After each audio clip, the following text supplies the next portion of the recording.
শিমুল গাছটা। চল তোমার মুখ পাখিকে দেখবো আমি। দাদা ওই ঢেকে রাখি, ওই ঢেকে রেখে দিও, হ্যাঁ, কারণ বন দপ্তর আছে কিনা। হ্যাঁ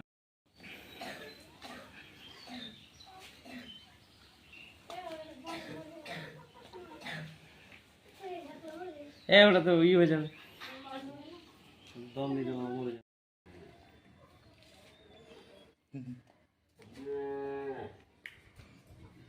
খিদা পেয়েছে বোধহয়।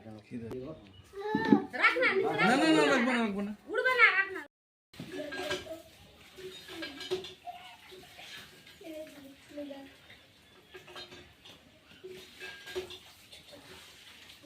আচ্ছা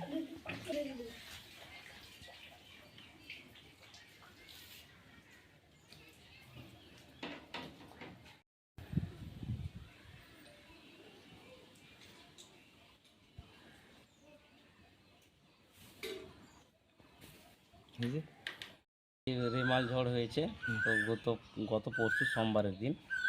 তো ওখানে দেখলাম যে এক শিমুলের গাছের উপর থেকে পড়লো, কাক পিছনে পিছনে তাড়া করছিল, তারপর বাচ্চারা গিয়ে ধরলো, তারপরে উড়ানোর চেষ্টা করলো, উঠছে না, উঠতে পারছে না। তারপরে ওটাকে ধরে এসে বাড়ি নিয়ে এলাম, এসে আমার এখানে জলাশয় আছে নৌকোটের ধারে, সেখানে রেখেছিলাম। তো কিছু দেখছিলাম যে জল ঘেটে ঘেটে কিছু খাচ্ছিল, তারপরে বাড়িতে শুকনো করে রেখেছি। তো তখন থেকে দেখছি সেরকম কিছু খাই না, আমরা যা ভুট্টা গম বা ভাত এইসব দিই খাওয়া, কিছুটা খাই, তারপর বসে থাকে বাকি সময়। আচ্ছা, কি মনে কর?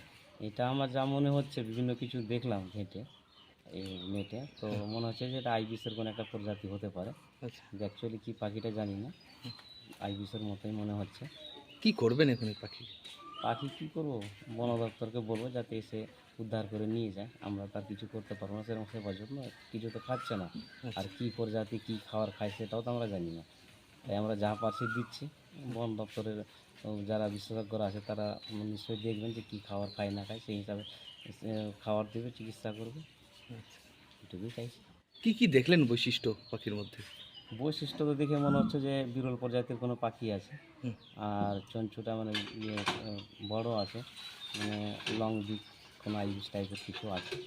আর দেখতে তো অনেকগুলো তো কিছু ভালো একটা পাখির মতো আছে, ময়ূরের মতো কিছু কিছু আছে পাখাগুলো।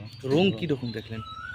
ওই কালচে ধরনের আছে, তার মধ্যে সাদা দাগ আছে, আর ঠোঁটটা বড় আছে, গলা লম্বা আছে, এইটুকু দেখলাম। আচ্ছা, কীভাবে আসলো? এটা মনে হচ্ছে যে কোনো পরিযায়ী পাখি আছে, যেটা হয়তো রেমাল জোরে দলছুট হয়ে এদিকে চলে এসছে পথভ্রষ্ট হয়ে, আর একাই এসে এখানে পড়ে গেছে। আর এটা দেখে মনে হচ্ছে যে বাচ্চা পাখি আছে, তাই ঠিক উঠতেও পারছে না। কী নাম আপনার? জয়দেব মণ্ডল। আচ্ছা, কোথায় বাড়ি? আমার বাড়ি সদাগর টোলায় মানুষ। আচ্ছা, এখানেই পেয়েছেন পাখিটা? হ্যাঁ, এখানে গিয়েছে পার্সেল। র্যামেল ঘূর্ণিঝড়ের কারণে হোক বা আর কোনো কারণে হোক, একটা পরিযায়ী পাখি যেটা এখানে সাধারণত দেখতে পাওয়া যায় না, এই ধরনের পাখি পাওয়া গেছে। কোথায় পাওয়া গেছে জায়গাটা? জায়গাটা সদাগরটোলা গ্রাম, ছেদন মণ্ডলের বাড়ির সামনের গাছের কাছে।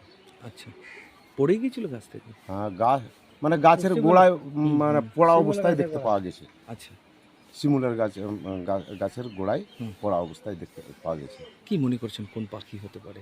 এটা আমার মনে হচ্ছে পরিযায়ী পাখি, আমরা সাধারণত আমাদের গঙ্গার চরে দেখতে পাই না। তাহলে হয়তো কীভাবে আসলো, কি মনে করছেন?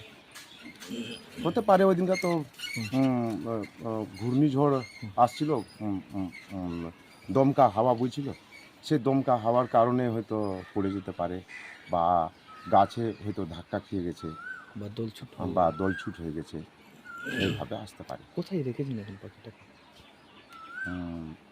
একটা বাড়িতে। আচ্ছা, এখন পাখি ঠিকঠাক আছে? এখন তো ঠিকঠাক আছে। কি চাইছেন? এটাকে চাইছি যে বন দপ্তরে বা পাখির যেখানে আছে সেখানে পৌঁছে গেলে বোধহয় ভালো হবে।